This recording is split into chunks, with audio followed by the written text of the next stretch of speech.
Hello and welcome back to Authentically Shawna. I'm joined with my mom for the last time on this trip. Hello. So today we did Frankfurt. So we woke up in Cologne, got off the ship, went to the train station. There's a quick train. It's a 50-minute train ride from Cologne to Frankfurt. And we had our hotel in the Frankfurt airport, which was really wonderful. And the nice thing about that is that there's all sorts of connections at the airport. So there's bus, train, metro. So we got in. Luckily, they already had our room ready for us. We threw our stuff down and made it to the metro, which was slightly more challenging than I was thinking it was going to be because remember that theme park that we went to, how everything had layers? That's exactly what it was. So you're like, well, the metro should be here, but then you're not on the right layer. So the metro's not there. There's so many layers. So we made it. We had a 10 a.m. walking tour, and Frankfurt is one of the towns that got bombed out the worst during World War II. 90% of the town was destroyed. And that left them with some big decisions on what to do. Do we recreate a modern city out of nothing? It's all rubble. Do we start all over? Do we try to go back and make some buildings like they were historically? What do we do? And initially they decided to go modern. And our guide showed us the photos, and let's just say it was not very good. I think they realized that too. So they tore it down. So they have this really pretty, we'll call it like plaza and area where they have recreated buildings from about a 400 time span in history. And it looks beautiful. It's sort of like Disneyland in the sense that it's not real, but it looks very real. It's very interesting because unless you knew it wasn't real, you would never know. It looks amazing. And then we got to see the place where all the kings of Germany at one point became kings, starting with Charlemagne and bringing in the Holy Roman Empire, and where they have all the portraits hung up of all of the kings that ruled over. It wasn't Germany at that point, but it was a part of the Holy Roman Empire.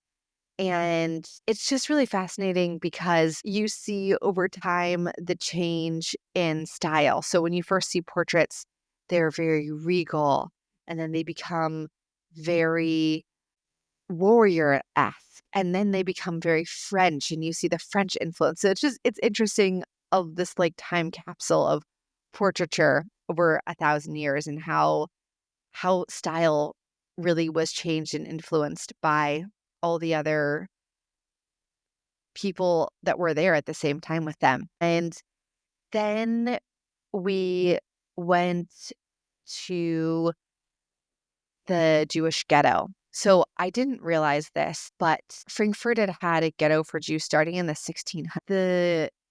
The ghetto isn't there anymore, but they have it marked on the ground, the size of the houses that they put them in. And it's a closet. I have no idea how they lived.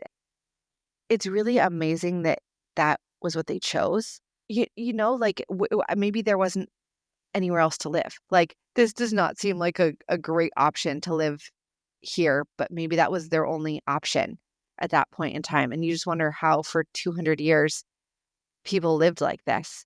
And what's ended that, and I haven't done a deep dive on the history, but Rothschild was a banker, and he became extremely wealthy, owned huge portions of Frankfurt, and was still living in this Jewish ghetto. And he essentially paid off politicians in order to disband the ghetto because he was the wealthiest man in town living in this Jewish ghetto. And then fast forward to World War II era, and Frankfurt has a really substantial population of Jewish people living there. And they have a wall, which is like their Cemetery wall. Yeah, outside of the cemetery wall. yeah, the old Jewish cemetery, and they have 100,000 markers for 100,000 Jews who were from Frankfurt who were killed in World War II. And you went into I didn't go in, but you went into It was a small basement museum where Jewish people were held. And then there was historical people that were there. And there were carvings of people who carved in the stone their names, and just kind of gave you some background history of different people who were held in this small little chamber for a while. Yeah. So really significant Jewish history that happened in Frankfurt, which I didn't know anything about. Frankfurt is a town of bankers. And so the day before, we had gone to Mainz, which is where Gutenberg was from. We talked about the statue of the man with a face that is not Gutenberg's. And in Frankfurt, there is also a statue of Gutenberg. The part that they didn't tell us in Mainz is that he was backed by two bankers. So in Frankfurt, there's a statue of Gutenberg's. Maybe the face is still the same. I don't know. And two bankers. So yeah, just the interesting history of, we don't generally hear about the funding and backing of these inventions. Like, how did they become a large scale? Well, probably because he had financial backers to support him. There's also some of the tallest buildings in Germany in Frankfurt.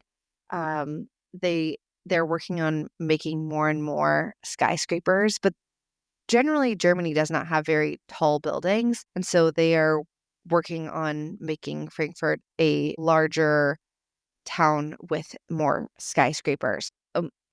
For the first time Mom and I split up, I went and had a nice leisurely lunch, and she went to the market, which was huge. So tell us about the market. This was probably the largest market that we went to, and it just had everything. It had all the food.